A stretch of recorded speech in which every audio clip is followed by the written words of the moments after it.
प्रसंग चल रहा था कि एक खलीक साहब थे, इस्लाम धर्मी अध्यापक, जो विद्यार्थियों के मध्य में बैठ करके हिंदू धर्म की निंदा किया करते थे।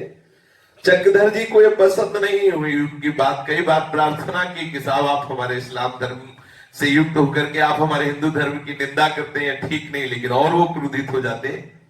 तो बहुत ही विवेकवान और स्मरण शक्ति प्रधान थे चक्रधर जी। उन्होंने कई ग्रंथों को, सूत्रों को याद किया और खलीक साहब का मुंह बंद किया एक दिन। पीछे कल चर्चा हो चुकी।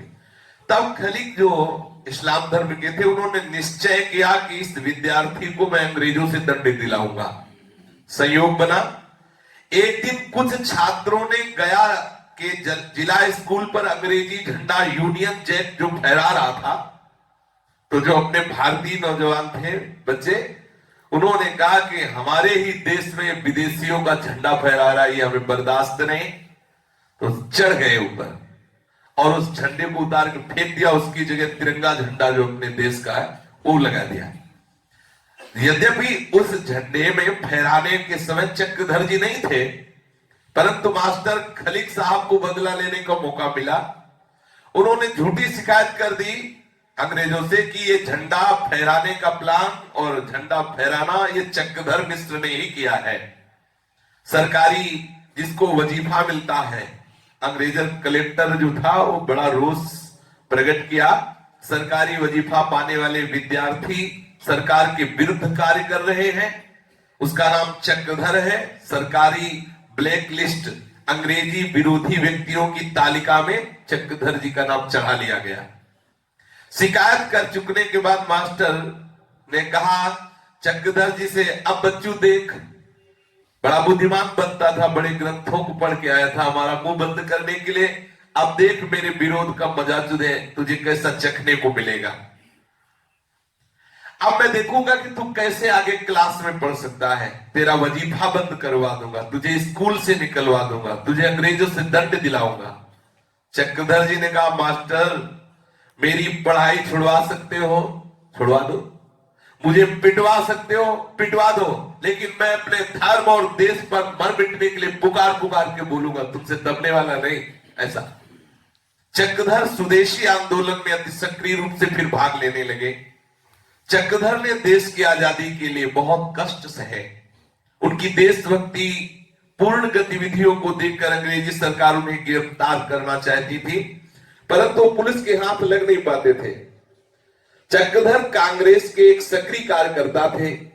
पुलिस उसे पकड़ने के लिए बेचैन रहने लगी। एक तो झंडा गिराने को समय जब देखा कि मास्टर ही विरोधी में हो गया और हमारा नाम लिख गया, तो फिर उन्होंने जो भारतीय स्वतंत्रता करने के लिए नौजवान तैयार थे उनमें सम्मिलित हो गए चक्रधर जी। गया शहर की बात है, चक्रधर गया में फकरपुर के राज परिवार के श्री लल्लन जी के साथ रह रहे थे। पुलिस को इसकी सूचना मिल गई। सूचना मिलते ही अचानक पुलिस पहुंच गई और उसने लल्लन जी के घर पर घेरा डाल दिया। चक्रधर जी घेरे में फंस चुके। जब उनको पता चला कि आसपास पुलिस है, बड़ी कठिनाई का क्षण, पर उन्होंने धैर्य नहीं छोड़ा। सच्ची सेवा भावना को प्रभु की ओर से सहायता मिलती है। कोई भी देशभक्ति की हो या किसी की भी सेवा की, अगर सच्ची भावना है तो भगवान वैसा विवेक, वैसा बल दे देते हैं। किसी अचिंत्य विधान के अनुसार भाग निकलने के लिए वो सोच रहे थे कैसे निकलूं, आसपास तो अंग्रेजी पुलिस लगी है। तो लल्लन जी की सुपुत्री स्कूल पढ़ने जाया करती थी। उसे स्कूल जाने के लिए एक बंद दरवाजे वाली एक फिटिंग गाड़ी आया करती थी। चक्रधर जी ने उसका लाभ लिया। तुरंत एक लड़की का वेश बनाया, बगल में झूला टांगा और उस गाड़ी में बैठ गए और किताबों का थैला लेकर के। अब सबको पता था कि उनकी लड़की स्कूल जाती हुई, चक्रधर स्कूल जा रहे हैं उसमें गाड़ी में बैठ करके। पुलिस के घेरे से बाहर हो गए और अपने गांव फकरपुर चले गए। जब पुलिस को भी पता चला कि इनके घर में चक्रधर जी नहीं है, तो निराश होकर लौट पड़े। चक्रधर जी अपने गांव फकरपुर में थे, तब पुलिस के अफसरों ने उनको पकड़ने के लिए वारंट जारी कर दिया और वो वारंट अरवल थाने पर भेज दिया। अरवल थाने के दरोगा जी गिरफ्तार करने के लिए फकरपुर आए। फकरपुर गांव में आकर दरोगा जी चक्रधर जी की खोज करने लगे। वैसे गांव में ऐसा था कि अगर एक पुलिस आ जाए ना, पूरे गांव वाले बड़े सीधे साधे होते, पुलिस आई भाग गए, मतलब कोई पूरे गांव में नहीं दिखाई देगा ऐसा। अब तो पढ़े लिखे लोग बात कर, पुलिस शब्द से ही पूरे गांव के लोग भयभीत हो जाते थे।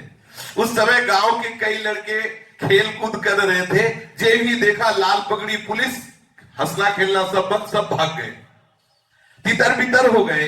अन्य लड़के तो भाग गए, परंतु चक्रधर जी अपने घर के बाहर निर्भीक बैठे ही रहे, हारमोनियम बजा रहे थे और देशभक्ति के गीत गा रहे थे। देखा लाल पगड़ी वाली पुलिस आई, दुर्गा जी उनके पास आए और पूछा चक्रधर मिश्र का घर यही है? चक्रधर जी ने बताया जी हाँ हाँ यही चक्रधर जी का घर है। बिल्कुल भय नहीं, बिल्कुल हिचक नहीं। दरोगा ने पूछा इस समय यहां होगा चक्रधर? वो जानते नहीं थे कि यही चक्रधर है। सहज स्वभाव में चक्रधर जी ने कहा जी अभी तो यही थे, हो सकता है वो यही हो, आप आदेश करो मैं उनको अभी लेके आता हूं। झूठ भी नहीं हुआ, हो सकता है यही हो, आप आदेश, वो समझ रहा मतलब घर के अंदर हो, आप आदेश करो मैं अभी बुला के लाता हूं। दरोगा जी ने कहा हाँ मैं यहां खड़ा हूं, जाओ बुला के लाओ। बोलो दरोगा साहब आए, चक्रधर को ऐसा बोलो। हारमोनियम वही छोड़ा, घर के भीतर गए और धीरे से अपने कपड़े बदले, माथे पर गमछा बांधा और निपट गंवार देहाती बनकर घर के पीछे खिड़की से छलांग लगाई और कूद के निकल गए। गया का रास्ता पकड़ लिया।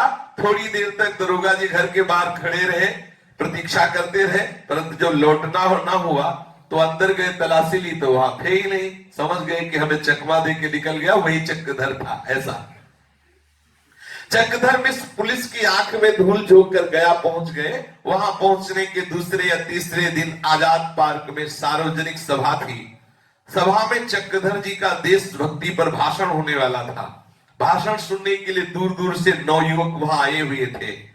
पुलिस चाहती थी कि यहाँ जो भी भाषण देगा उसे बंदी बनाया जाएगा और दंड दिया जाए। जब ये पता चला कि जिसके लिए सरकारी वारंट निकला हुआ है वही चक्रधर यहाँ भाषण देगा, और बाबा बड़े बड़े सावधान, पता था कि ऐसा कुछ होगा, तो जो भाषण देने के लिए टेबल रखी जाती है ना, कपड़ा जैसे ऐसे डाला जाता है लंबा कपड़ा, जब टेबल रखी गई थी उसी के लिए जो बैठ गए थे, एक भी आदमी नहीं आया था श्रोता।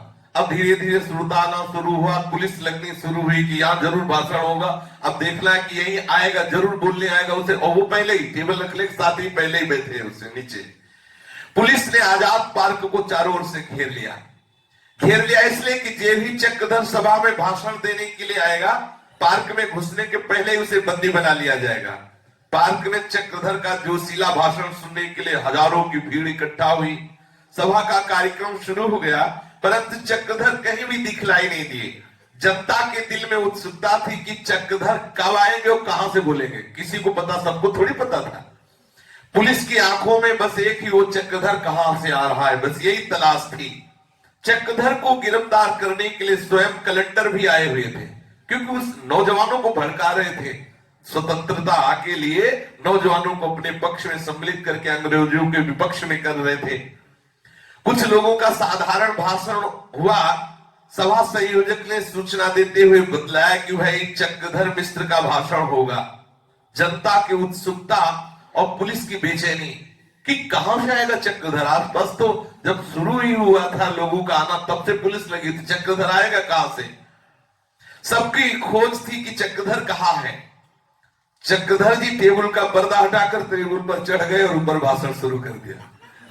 तो भगवत प्रदत्त बुद्धि होती है। टेबल का पर्दा उसी के नीचे थे, पर्दा हटाया और वह भाषण शुरू किया, और उनका वो जोशीला भाषण, सब आश्चर्यचकित हो गए। अरे युवक तो बड़ा चालबाज निकला। वो सरकारी ऑफिसर बाहर ही खड़े खड़े सोचते रह गए, और हजारों की भीड़ में चक्रधर जी अपने देशभक्ति का बड़ा प्रभावशाली भाषण किया। भाषण पूर्ण होते होते ही कलेक्टर साहब ने अपने सरकारी आदमियों के साथ चक्रधर मिश्र को बंदी बना लिया। फिर उन्हें जेल जाना ही पड़ा। चक्रधर जी जानते थे कि आज तो मुझे गिरफ्तार ही होना है। सार्वजनिक सभा में चक्रधर ने भाषण अंग्रेजी सरकार के विरुद्ध दिया। इसे राजद्रोह के अपराध में चक्रधर को 6 मास की सजा सुनाई गई। ये प्रसंग सन 1928 और 1929 ईस्वी के बीच का है। चक्रधर जी जब जेल में थे तो घर के लोग उनसे मिलने जेल में गए। घर वालों को बड़ा दुख हो रहा था कि जेल में उसे बहुत कष्ट भोगना पड़ेगा। जेली पोशाक में खड़े हुए चक्रधर से बड़े भाई ने कहा कि तुम क्षमा मांग लो अंग्रेजी सरकार से, तो तुम्हें क्षमा मिल जाएगी। इसके लिए चक्रधर ने कहा जो भारत विरोधी जन है इनके आगे मैं गर्दन झुकाऊं, क्षमा मांगू, कभी ऐसा नहीं हो सकता। 6 मास की सजा भोगने के लिए चक्रधर तैयार हो गए, लेकिन क्षमा मांगने के लिए नहीं। जेल में चक्रधर को बहुत ही यातना भोगनी पड़ी। अंग्रेजी जो सरकारी आदमी थे बहुत दंड देते थे भारतीय नौजवानों को। जो गया जेल का सुप्रिंटेंडेंट प्रौढ़ावस्था वाले विशाल का एक आयरिश अंग्रेज था, वो थोड़ा लंगड़ा के चलता था, उसे लंगड़ा साहब कहते थे। बड़ा ही दुर्दांत कसाई था, वो बहुत मारता था। जो भी भारतीय स्वतंत्रता सेनानी संग्राम करने वाले नौजवान थे उनको बहुत मारता था, मतलब बहुत तरह से कष्ट देता था। वो शौचालय से विष्ठा मंगाकर इसे पूरे मुंह में पुतवा देता, मार मार करके पूरे शरीर को सुझवा देता।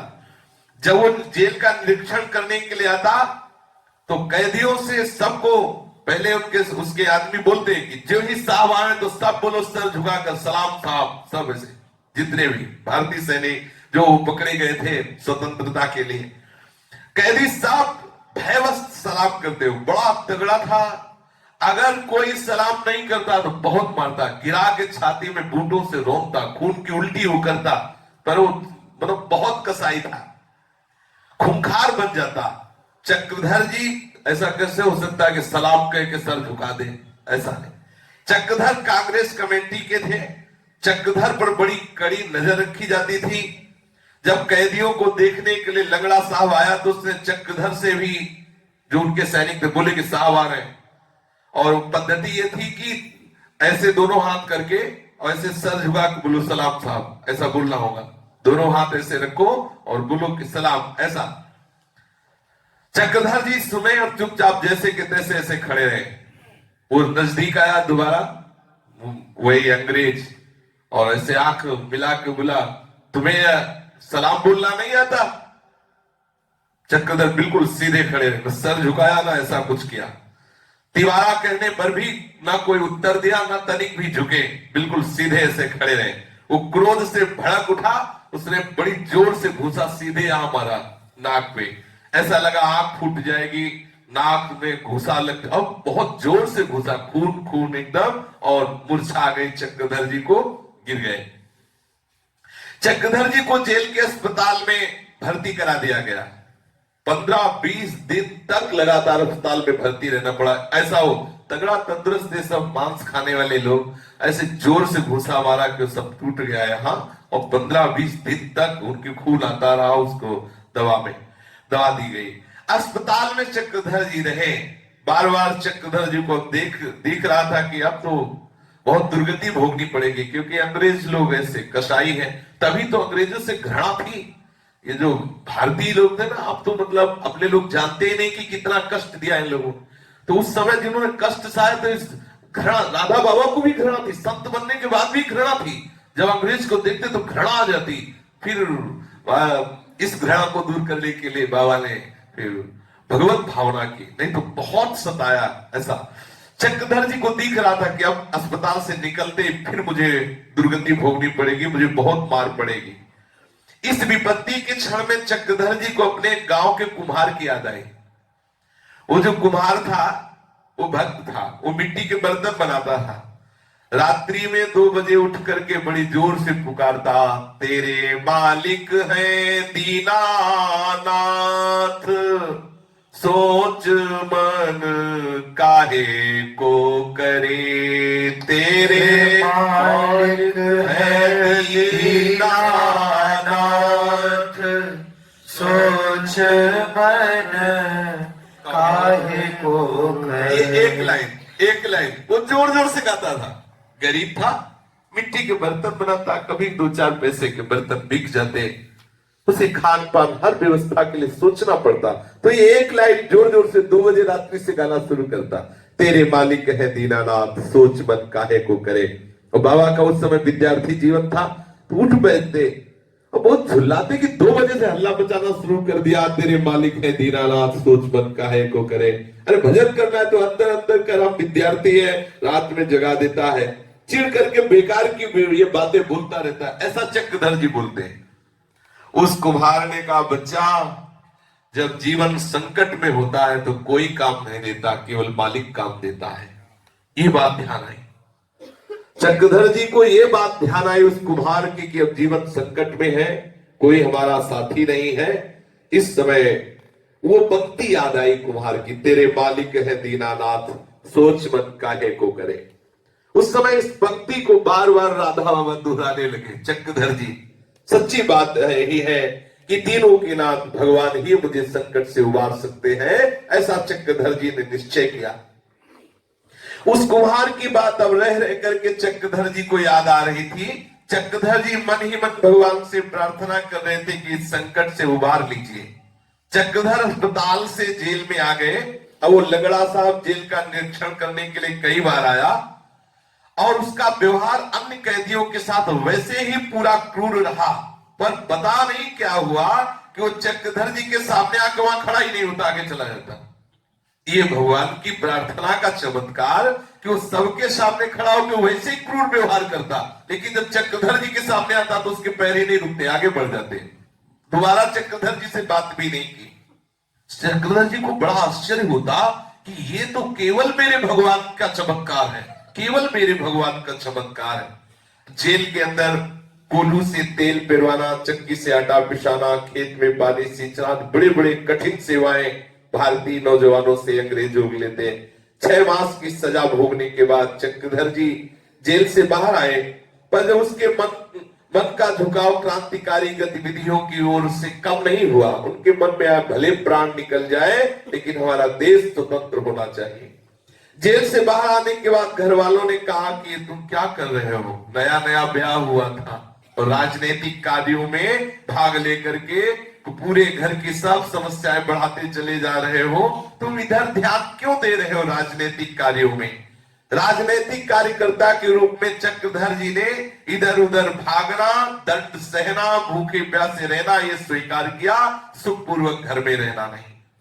कई बार रात के 10-11 बजे घर आते और अपनी पैनाल वाली बहन को और मातृस्थानीय जो भाभी जी थी उनको जगा कर कहते, कुछ रोटी कुछ भी बना दो, मुझे पवा दो। भागते अंग्रेजों के भय से और कहते कुछ पवा दो। वो बहन को जगाती और दोनों मिलकर के कुछ बनाते और इनको पवा देते। बिहार के राजनीतिक आंदोलनों में भाग लेते समय चक्रधर जी को एक बात का अनुभव हुआ। चक्रधर जी को कई बार ऐसे देखने को मिला कि कुछ एक व्यक्तियों को छोड़कर प्राय सब लोग अपनी विज्ञापन करवाना चाहते हैं। सभाओं में अपना बड़ा बाला पहन कर, हाँ भाई हम भारत स्वतंत्र था, लेकिन जान देने की बात जो असलियत है वो कम दिखाई दे रही, तो उनका मन निराश हुआ। इस बात से निराश हुआ कि हर भारतीय को चाहिए कि देश स्वतंत्रता के लिए प्राण दे देना चाहिए, और यहां आप देखते हैं कि अपना विज्ञापन देने के लिए कि हाँ भाई हम भी स्वतंत्रता के लिए तैयार, ज्यादातर अपना यश चाहने के लिए, बलिदान देने के लिए कोई नहीं। चक्रधर के मन में लगा कि इस पार्टी से, क्रांतिकारी गतिविधियों से हमें इधर से हट करके अब ऐसा लगना चाहिए, विनाश करना चाहिए। जहां जहां अंग्रेजों के मतलब जो स्थान है, जो जैसे अपने यहाँ पुलिस चौकी ऐसे उनकी भी थी, उनको हमें विनाश करना चाहिए। अब ये केवल भाषण से काम नहीं चलेगा, ये केवल उपदेश से काम नहीं चलेगा, भाई हमारा देश स्वतंत्र होना चाहिए। चक्रधर के मन में क्रांतिकारियों की जीवन गाथा एवं आत्मोत्सर्ग कि कौन किसने कैसे कैसे देश स्वतंत्रता के लिए प्राण त्यागे, बातें सुनकर मन में आया कि भले मेरे प्राण निकल जाए, अब मैं इन अंग्रेजों को अपने देश में नहीं रहने दूंगा। दृढ़ निश्चय हुआ। भारत में अंग्रेजी राज्य को उखाड़ फेंकने के लिए दृढ़ संकल्प क्रांतिकारियों का महात्मा गांधी जी के सत्य, अहिंसा, शांतिमय प्रयास में विश्वास न रखने वाला एक दल था। सभाओं में प्रस्ताव पारित करने से तथा अंग्रेजी शासकों के सामने हाथ पसारने से एक काम बनने वाला नहीं। आवश्यकता इस बात की है कि लाठी का जवाब फरसे से दिया जाए, ऐसे भारतीय जवान की ये नहीं चलेगा। चक्रधर जी ने अब संपर्क किया उससे विप्लववादियों से, जिन लोगों का दृढ़ निश्चय था, उन लोगों का परिकर में था कि हाथ में गीता लो और कसम खाओ कि हमारे रहस्य को कोई नहीं जानेगा, प्लान को, कि हम लोगों का प्लान क्या है, और हम लोगों को मरना और मारना है इन अंग्रेजों को, कोई दूसरी बात नहीं, कोई समझौता नहीं, इनको मार के खदेड़ना, भारत से नहीं। ऐसे नौजवान तैयार हुए थे। विप्लववादी कार्यों में सफलता पाने के लिए संबंध को सुगुप्त रखना आवश्यक था। ये सुगुप्तता ही तो विप्लववादी गतिविधियों की रक्षा कवच थी। सतर्कता इतनी अधिक रखी जाती थी कि विप्लववादी योजनाओं की पूर्ण जानकारी तो केवल सर्वोच्च स्तर के कतिपय कार्यकर्ताओं को रहा करती थी। शेष सदस्यों को तो केवल उतना ही ज्ञात रहता था जितना कार्य उनके द्वारा होना होता था। चक्रधर और उनके मित्र मदन मोहन सिंह एक क्रांतिकारियों के संपर्क में थे। वे उनसे बम बनाने की शिक्षा लेते। बम बनाओ और जहां जहां फोड़ो उनको नष्ट करो। कलकत्ते का एक बंगाली उन लोगों को हथियार बना बना के देता। कितना कष्ट सहा, कितना कष्ट सहा भारतीयों ने। बिल्कुल समझ लीजिए जैसे पशुओं के साथ व्यवहार ऐसा अंग्रेज लोग करते थे। कुछ दिनों के बाद उस बंगाली ने भयभीत होकर अंग्रेजों से वो बम बनाना बंद कर दिया, वो सामान देना बंद कर दिया। उसकी इस वंचना से चक्रधर मिश्र की भावना को बड़ा धक्का लगा। चक्रधर की क्रांतिकारी गतिविधियां केवल गया नगर तक ही सीमित नहीं थी, अपितु इनका कार्य क्षेत्र संपूर्ण बिहार प्रांत था। एक बार क्रांति दल के सदस्यों ने ऐसी योजना बनाई कि बिहार और उड़ीसा प्रांतों में जितने भी पुलिस और थाने हैं अंग्रेजों के, उन सबको एक साथ आक्रमण कर निश्चित बम से गिराकर नष्ट कर दिया जाए। चक्रधर जी की पार्टी ने ऐसा बम विस्फोट के द्वारा उन सभी थानों को एकदम उड़ा दिया जाए। बिल्कुल ऐसा है। और ऐसा नहीं कि बाहर के दुश्मनों को भगाया, अंदर के भी दुश्मनों को भगा दिया। ऐसे महापुरुष बने उड़ा दिया काम क्रोध लोभ मोह मद मत्सर सबको एक छत्र भगवत राज्य हृदय में। अब ये योजना आगे बढ़ने के लिए पूर्ण रूप से तत्पर थे, पर अंग्रेजी शासन पुलिस का दल इन क्रांतिकारियों के पीछे पड़ा हुआ था और बेस बदलने में बड़े कुशल थे चक्रधर जी। कभी देखते कि अब फंस गया तो लाठी लेकर कुबड़ा निकाल करके व्रत की भांति चलते, कभी तुर्की टोपी लगा करके पैजामा पहन करके ऐसे चलते जैसे लगता कोई इस्लाम धर्म का जा रहा है, तो ना पकड़े जाते। वेश परिवर्तित करके अंग्रेजों को चकमा दे देना, इनको तो ऐसे 1 मिनट में आता। चक्रधर जी वेश परिवर्तन करके अंग्रेजों को चकमा देकर कई बार ऐसा हुआ कि पकड़ने का अवसर आया निकल जाते। एक बार पुलिस को अपने प्रयास में कुछ सफलता मिल गई। पुलिस ने बिहार प्रांत के क्रांतिकारी दल के कई सदस्य गिरफ्तार किए। उन गिरफ्तार सदस्यों को यह भी पता चल गया कि चक्रधर का एक पत्र पुलिस के हाथ लग गया है। उस पत्र के आधार पर पुलिस चक्रधर को गिरफ्तार करना चाह रही थी। उस सदस्यों ने इस बात की सूचना देने के लिए एक व्यक्ति को चक्रधर के पास गांव भेजा। असल बात जो नए नए जवान व्यक्ति देश स्वतंत्रता के लिए तो उनको पत्रों के द्वारा सूचित किया जाता है, तुम्हें इतने बम मिलेंगे, तुम वहां की कोतवाली को उड़ाओ, तुम वहां की पुलिस चौकी को उड़ाओ। ऐसा वो पत्र अंग्रेजों को मिल गया जब उनके कुछ कर्मचारी पकड़े गए। चक्रधर को यह पता तो था नहीं कि यह मेरे क्रांतिकारी दल का कोई सदस्य पकड़ गया है और मेरे पास संदेशवाहक बनाकर भेजा गया है। इस जानकारी के लिए कुछ संकेत हुआ करते थे कि आदमी अपना है या पुलिस का, क्योंकि पता नहीं पुलिस का आदमी हमारा आदमी बन के आवे और हमें फंसा ले जाए। तो वो व्यक्ति उस आकर बोलता, पहले से तय था कि हम तभी मानेंगे कि तुम हमारे पक्ष के हो। वो बोलता, उमा का हूं मैं अनुभव अपना, संत हरि भजन जगत सब सपना। उसके कहने पर इधर का पक्ष बोलता, रामे सुमिरी गाई रामे संतत सुनी राम गुण ग्रामई। मतलब ये कि आप हमारे पक्ष के हो। ऐसा 2-3 चौपाइयां बराबर उत्तर होने पर पता चल जाता कि आदमी अपने पक्ष का है।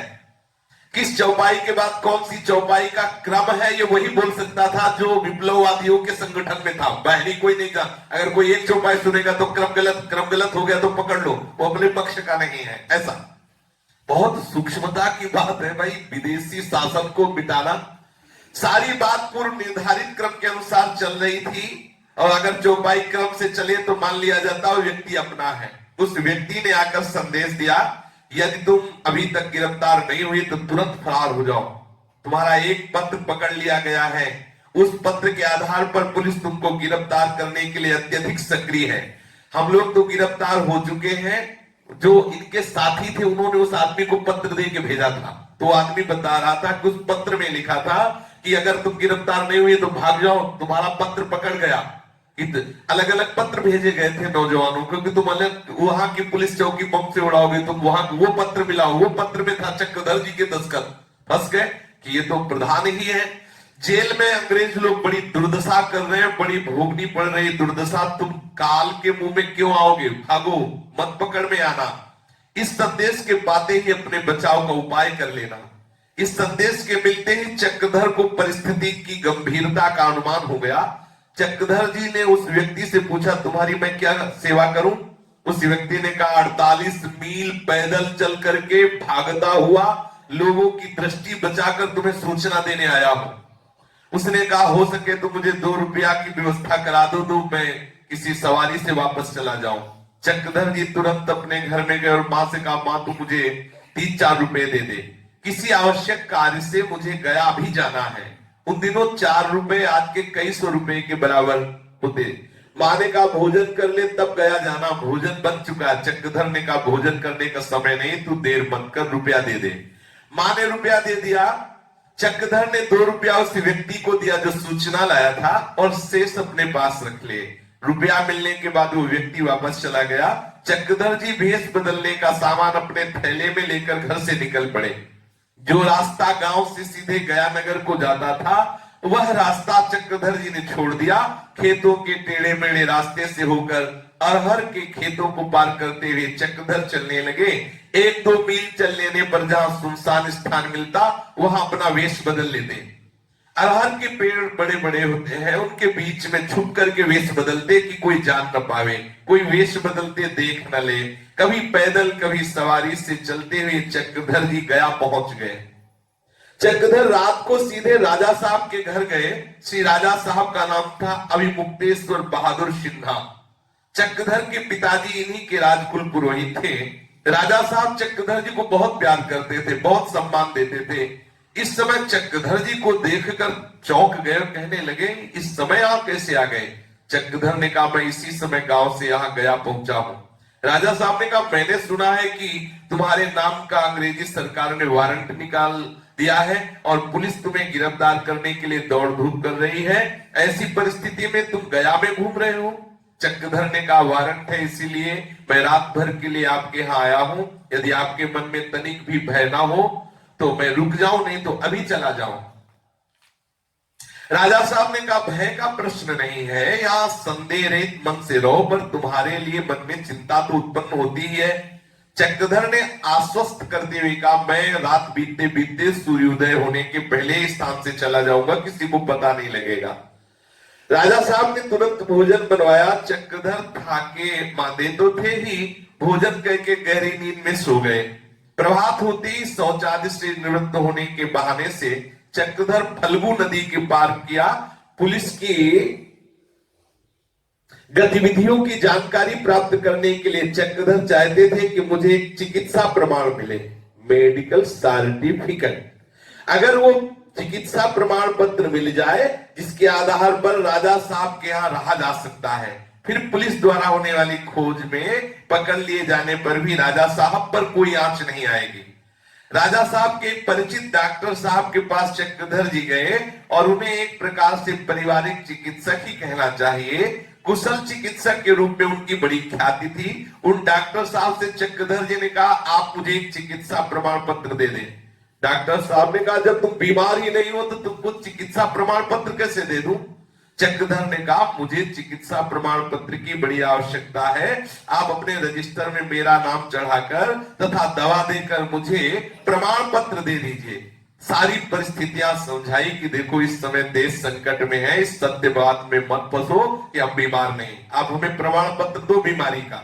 चक्रधर को चिकित्सा प्रमाण पत्र दे दिया गया तो डॉक्टर ने उस प्रमाण पत्र में लिखा, I have suspicion that he had stone in his kidney। अर्थात मुझे संदेह है कि इनकी किडनी में गांठें हैं, ऐसा लिखा। चिकित्सा प्रमाण पत्र पाने के बाद चक्रधर भयरहित होकर राजा साहब के यहाँ रहने लगे। इन्हीं दिनों उत्तर प्रदेश के बांदा नगर में क्रांतिकारियों ने 3 पुलिस इंस्पेक्टरों की हत्या कर दी।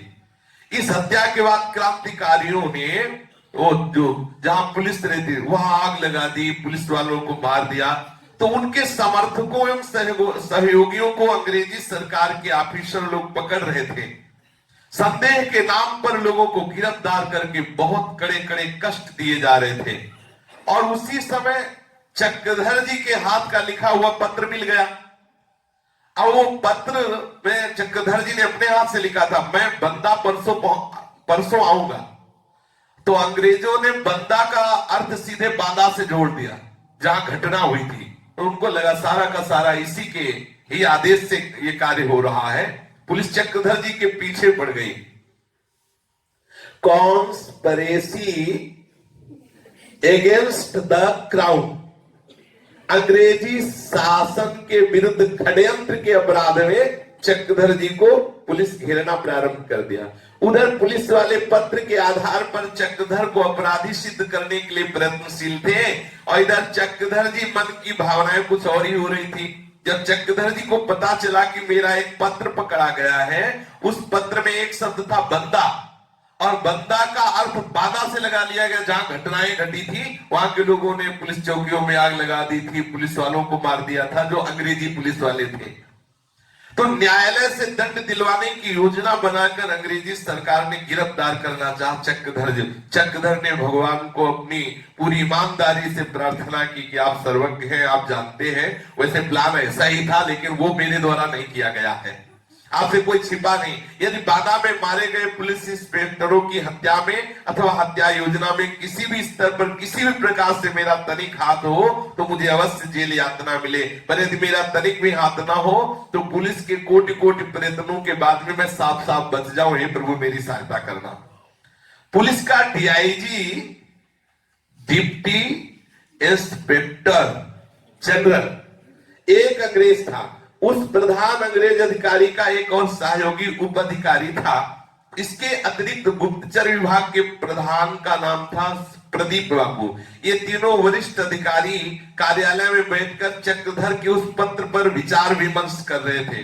बंदा शब्द के आधार पर चक्रधर को षड्यंत्रकारी घोषित करने की बात चल रही थी। सहयोगी उपाधिकारी ने चक्रधर वाला पत्र पढ़ा। पत्र के अंत में चक्रधर का नाम चक्रधर मिश्र पढ़कर उनका माथा ठनका। वे उपाधिकारी राजा साहब के यहाँ बहुत आया जाया करते थे। उनका राजा साहब से बड़ा स्नेह था। उन्होंने राजा साहब के यहाँ चक्रधर को बहुत बार देखा था। अब उस पत्र के अंत में चक्रधर नाम पढ़कर वे उपाधिकारी सोचने लगे कि यदि चक्रधर मिश्र पकड़ा जाता है तो इसका अर्थ है जेल की क्रूरता का शिकार बनकर मृत्यु के गाल में जाना। बाहर से कुछ भी अभिव्यक्त न होने देते हुए वे उपाधिकारी चक्रधर के बचाव का उपाय सोचने लगे, पर कोई उपाय सूझ नहीं रहा था। ये बात स्पष्ट थी कि इस पत्र का लिखने वाला चक्रधर मिश्र है और पुलिस ने बंदा और बाधा की तुक ऐसी मिला दी थी, उससे षड्यंत्र का संदेह होना 100% सही बन रहा था। उन उपाधिकारी महोदय ने उस पत्र को एक बार, दो बार, तीन बार ध्यानपूर्वक आंखें गड़ाते हुए पढ़ा। साथ ही साथ वे बचाव का उपाय भी सोचते रहे।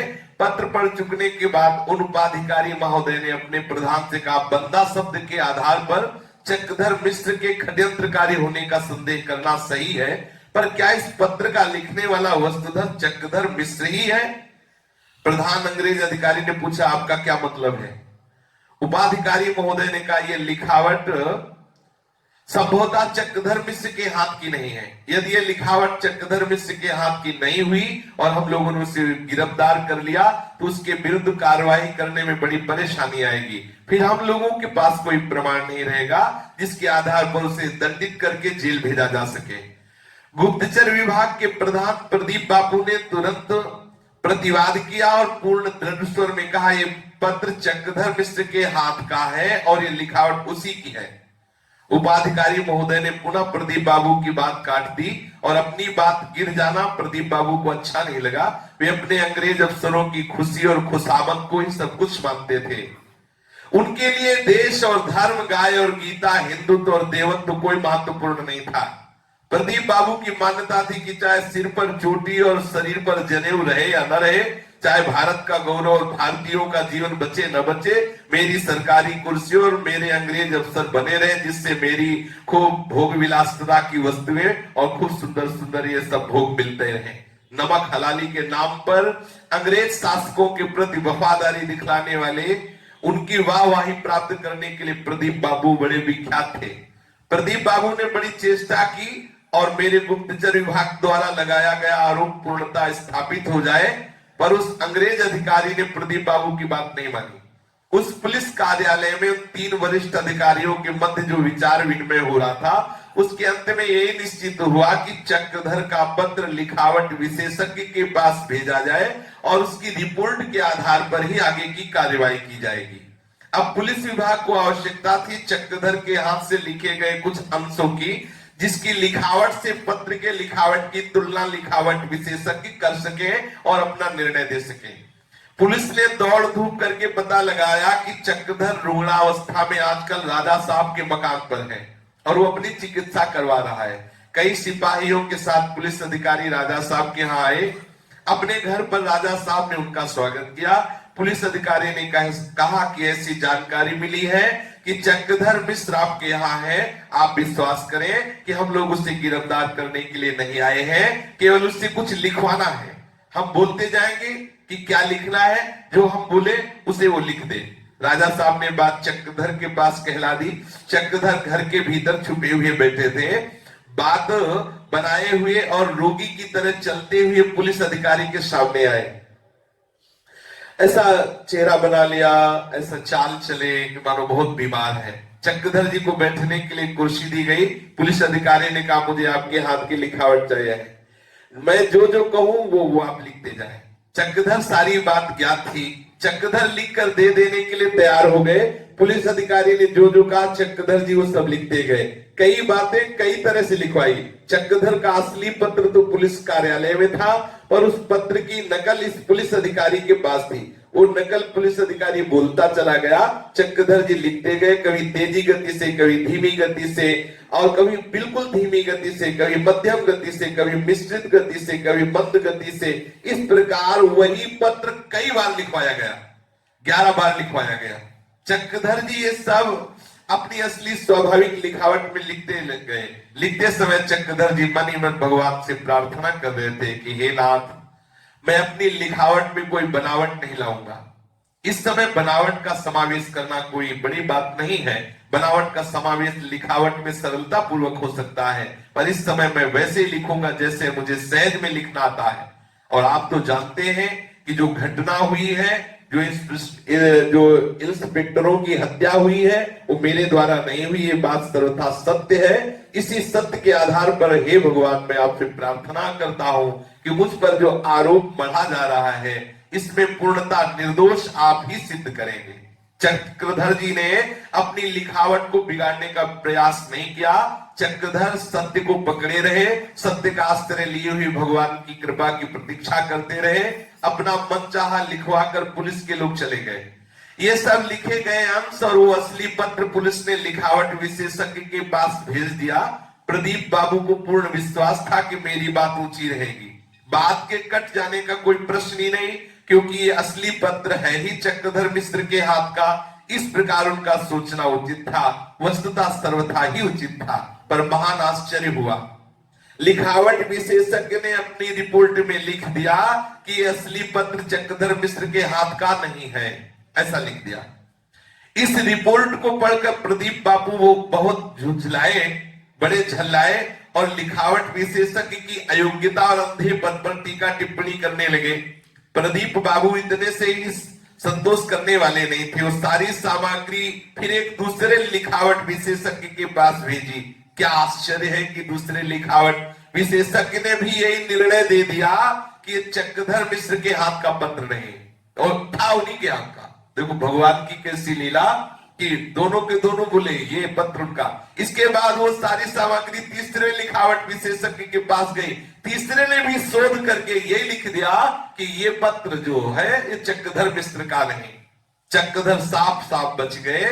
षड्यंत्रकारी होने का आरोप चक्रधर पर स्थापित नहीं किया जा सका, अतः चक्रधर गिरफ्तारी से बच गए।